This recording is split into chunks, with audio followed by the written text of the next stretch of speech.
This history was the reason behind the gods must be crazy in China. Tekin Koma, the 16th of December, 1944, the 5th of July 2003, was a Namibian bush farmer.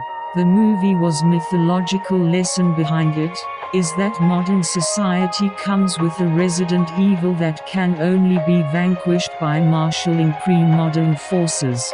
Stay tuned and get the full story. The people of San are descendants of early Stone Age ancestors South Africa which are referred as bushmen. They built their homes in different ways which includes caves, under rocky overhangs or in temporary shelters. These migratory people do not domesticate animals or cultivate crops, even though their knowledge of both flora and fauna is vast.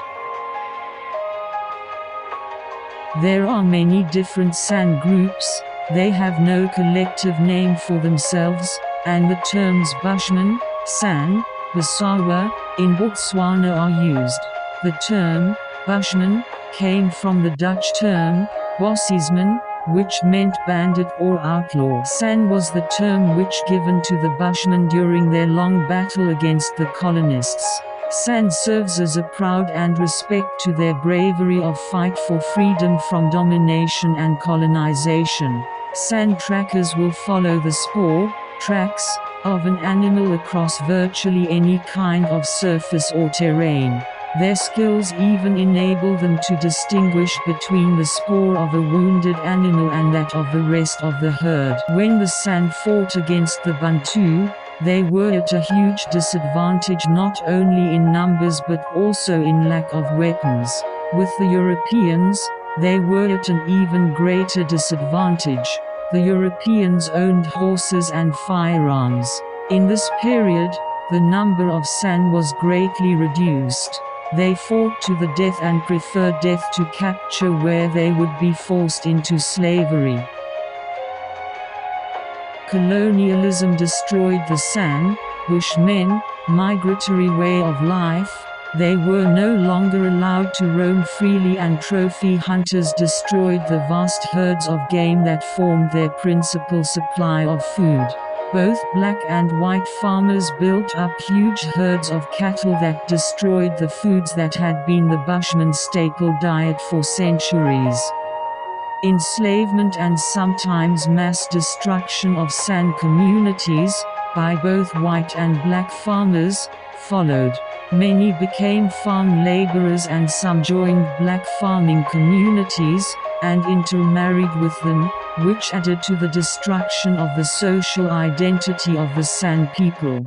The San have no formal authority figure or chief, but govern themselves by group consensus. Disputes are resolved through lengthy discussions where all involved have a chance to make their thoughts heard until some agreement is reached. Leadership among the San is kept for those who have lived within that group for a long time, who have achieved a respectable age, and good character. San are largely egalitarian, sharing such things as meat and tobacco. San are excellent hunters. Although they do a fair amount of trapping, the best method of hunting is with bow and arrow. The San arrow does not kill the animal straight away. It is the deadly poison, which eventually causes the death. In the case of small antelope such as duiker or steenbok, a couple of hours may elapse before death. The San eat anything available, both animal and vegetable. Their selection of food ranges from antelope, zebra, porcupine, wild hare, lion, giraffe, fish, insects, tortoise, flying ants, snakes, venomous and non-venomous, hyena, eggs and wild honey. The meat is boiled or roasted on a fire. San are intelligent trackers and know the habits of their prey. The San belief system generally observes the supremacy of one powerful god, while at the same time recognizing the presence of lesser gods along with their wives and children. Homage is also paid to the spirits of the deceased. Among some San, It is believed that working the soil is contrary to the world order established by the god.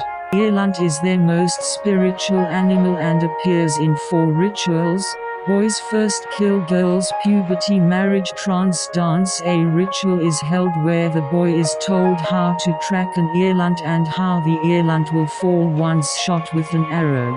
The boy will become an adult when he kills his first large antelope, preferably an eland. Once caught, the eland is skinned and the fat from the animal's throat and collarbone is made into a broth. In the girl's puberty rituals, a young girl is isolated in her hut at her first menstruation. The women of the tribe perform the eland bull dance where they imitate the mating behavior of the eland cows. A man will play the part of the eland bull, usually with horns on his head.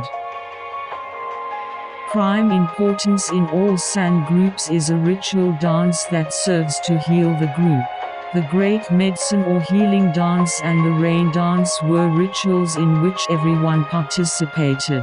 During these dances, the women usually sat around a central fire as they sang and clapped their hands. The men then first danced around the women in a clockwise direction and then vice versa.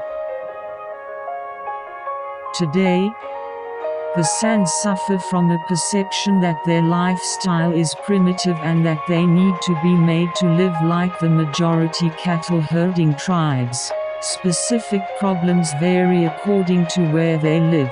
In South Africa, for example, the Komani now have most of their land rights recognized, but many other San tribes have no land rights at all.